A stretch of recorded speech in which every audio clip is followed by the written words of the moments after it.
আচ্ছা, ভিডিওর শুরুতেই প্রথমে বলে রাখি যে এটা কিন্তু কোনো পলিটিক্যাল পোস্ট নয়। দয়া করে রাজনৈতিক কোনো রং লাগাবেন না। আমি একজন সাধারণ মানুষ হয়ে আপনাদের কাছে কয়েকটা প্রশ্ন করতে এসেছি। আমি একজন সাধারণ মানুষ, আমি কোনো পলিটিক্যাল দলের সঙ্গে যুক্ত হয়ে কোনো কথা বলতে আসিনি। আমি সাধারণ মানুষ হিসেবে আপনাদের কাছে দুটো প্রশ্ন করতে এসেছি।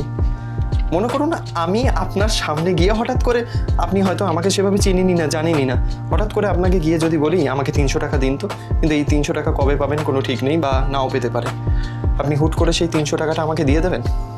আপনার মনে প্রশ্ন জাগবে না যে অভিরূপ হঠাৎ করে 300 টাকা চাইছে কেন?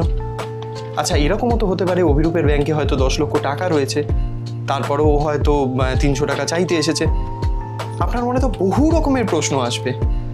হ্যাঁ, এটা অবশ্যই মানছি যে বর্তমান সরকার যারা আছেন তারা আসার আগে এটা প্রতিশ্রুতি দিয়েছিল যে আমরা সরকারে আসার পর 3000 টাকা করে প্রত্যেকটা মা বোনের অ্যাকাউন্টে দেব। কিন্তু তারপর যখন দেখলো যে আগের সরকার যখন ছিল সেই রকম অবস্থায় প্রচুর পুরুষ মানুষ সেই 1500 টাকা করে পেয়েছে লক্ষ্মীর ভাণ্ডার, তো সেটা যখন ডবল হচ্ছে, ভেরিফিকেশন করবে না? আচ্ছা, আপনার যদি প্রকৃতপক্ষে টাকাটা দরকার হয়, হ্যাঁ আমি মেনে নিলাম হয়তো এরকম প্রচুর মানুষ আছেন যারা শিক্ষিত নয়, আমি ফর্মের কথাটায় পরে আসছি। মনে করুন প্রচুর মানুষ শিক্ষিত নন, বোঝেন না কিভাবে ফর্ম ফিল আপ করতে হবে, তাদের কাছে তো দ্বিতীয় অপশান রয়েছে। সরকার থেকে বিভিন্ন রকম ক্যাম্প করছে, তারপর মিউনিসিপ্যালিটি থেকে এসে সাহায্য করবে বলছে যে যাতে আপনার ফর্ম ফিল আপ হতে সুবিধা হয়। কিংবা আপনার যদি তাতেও যদি মন না ভরে, 100-150 কি 200 টাকা দিয়ে আপনি ফর্ম ফিল আপ করে নিন সাইবার ক্যাফে গিয়ে। আপনি মাসে মাসে বিনা পরিশ্রমে 3000 টাকা করে পাবেন, আর 100-150 টাকা দিয়ে সেই ফর্মটা ফিল আপ করতে পারবেন না? এবার আসি ফর্মের কথায়। অনেকেই একটা কথা বলছেন যে 3000 টাকা করে মাসে দেবে, এদিকে আমার সব গোষ্ঠীর জিনিসপত্র সে চেয়ে বসছেন। ফর্মটা কি সত্যি আপনারা হাতে পেয়ে এই কথাটা বলছেন? আমি আজকে হাতে ফর্মটা পেয়েই বাধ্য হয়ে ভিডিওটা বানালাম। সত্যি কথা বলছি, ফর্মটাতে মনে করুন এক একটা করে কলাম আছে, মনে করুন এক একটা প্রশ্ন আছে, সেই প্রশ্নর উত্তরেই মানে টিক মার্ক করতে গিয়ে 1-1.5 পাতা বেরিয়ে যাচ্ছে বা 2 পাতা বেরিয়ে যাচ্ছে, এভাবে কিছু প্রশ্ন সেট আপ হয়েছে আর কি। আপনারা ভালো করে ফর্মটা দেখলে বুঝতে পারবেন 12 পাতায় যাচ্ছেন, কিন্তু আপনার অ্যান্সার ওই 1 পাতায় হয়তো 2টো টিক মারলেই ঝামেলা মিটে যাচ্ছে। এভাবে 12 পাতাটা তৈরি হয়েছে। ভালো করে দেখুন, দয়া করে কাউকে মিসগাইড করবেন না। কারণ বলছি, হয়তো আপনার প্রকৃতপক্ষে মাস গেলে সরকারের দেওয়া 3000 টাকা দরকার নেই, কিন্তু এরকম প্রচুর মানুষ আছেন যারা প্ল্যান করে রেখেছেন মাস গেলে 3000 টাকা পেলে সেটা দিয়ে একটা বিজনেস করবে বা নিজের অর্থনৈতিক যে অবস্থাটাকে সেটাকে পরিবর্তন করার চেষ্টা করবেন বিভিন্নভাবে। আপনার দরকার নাই হতে পারে, কিন্তু দয়া করে কাউকে মিসগাইড করবেন না যে সমস্ত সম্পত্তি এই জেনে যাচ্ছে ওই জেনে যাচ্ছে। তো একটা জিনিস ভাবুন না, আপনাকে কেউ 3000 টাকা দিচ্ছে বিনা স্বার্থে, বিনা আপনি পরিশ্রম না করে।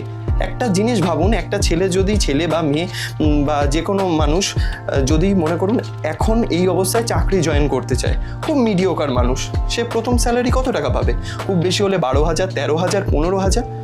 তো সেই টাকার 1/3 সরকার আপনাকে ফ্রিতে দিচ্ছে আরও নিজেকে গ্রো করার জন্য, আরও চাকরির অ্যাপ্লাই করার জন্য, বিজনেস করার জন্য বা যে কোনো কারণের জন্য আপনাকে সাহায্য করছে। তো এইটুকু ডিটেলস লাগবে না?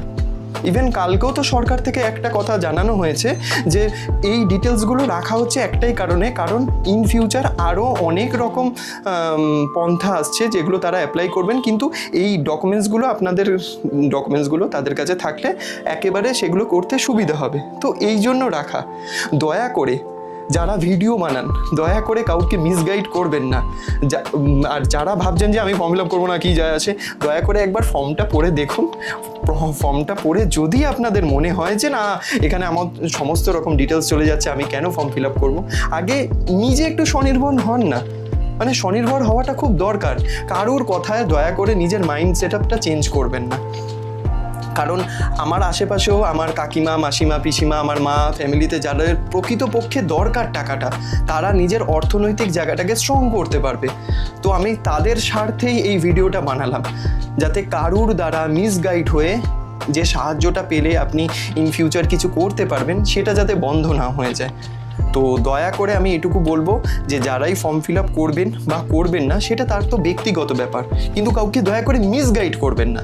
আমি কোনো পলিটিক্যাল দলকে সাপোর্ট করে এই কথা বলছি না, আমি এই কথাটা একটাই কারণে বলছি, কারণ আমি একজন সাধারণ মানুষ। আমার মা কাকিমা পিসিমাও চেষ্টা করছে যে ওই টাকাটা দিয়ে যাতে নিজের পায়ে দাঁড়িয়ে কিছু করার চেষ্টা যদি করা যায়। তো আমি সবার কথা ভেবেই এই ভিডিওটা বানালাম। আমি জানি অনেকের হয়তো এটা নিয়ে পলিটিক্যাল হ্যানা ত্যানা অনেক কিছু বলবেন, তো মানুষ তো কিছু তো বলবে। আমার মনে হলো আমার যারা ফলোয়ার্স আছেন, আমার পরিবারের লোকজন যারা আমার ভিডিও দেখেন বা যারা দেখেন না, তাদের উদ্দেশ্যে একটা ভিডিও বানানো দরকার, তাই বানালাম। ভালো থাকবেন।